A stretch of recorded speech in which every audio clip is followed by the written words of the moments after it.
film look is the holy grail of videography. While some technical geeks will tell you it's about 24p gamma and grain, the simple truth is videographers have screen envy. In this segment, we're going to explore the panoramic cinematic world of widescreen video and show you how you can maximize your small screen real estate.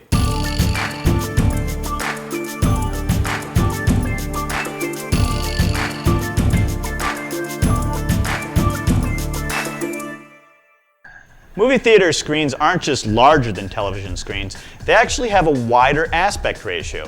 A standard definition television screen has an aspect ratio of 4:3, while a widescreen television has an aspect ratio of 16:9. If we do a little math to convert those and make the comparison easier, we come up with a 1.33 to 1 aspect ratio for standard definition television and a 1.78 to 1 aspect ratio for widescreen television. Hollywood films are not limited to these screen aspect ratios, however, and are usually wider than 16:9. For example, the panoramic deserts that stretch as far as the eye can see in Lawrence of Arabia fill the screen at a 2.20 to 1 aspect ratio. The 8 chariots with 4 horses abreast in Ben-Hur are captured on a screen with an aspect ratio of 2.76 to 1. Your first experience with widescreen television was probably a Hollywood movie on DVD. Most films today are shot at an aspect ratio of 1.85 to 1 or 2.4 to 1.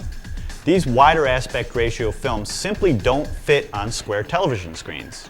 You certainly can't simply resize the frame to fit, since this will significantly squash the image. One solution is to simply crop the frame. Besides destroying the artistry of the framing, this simply won't work in some situations.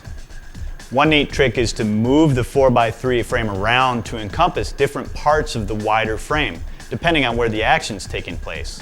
This is a process known as pan and scan, and is usually what is indicated when you see the warning, "This film has been modified from its original version. It has been formatted to fit your television."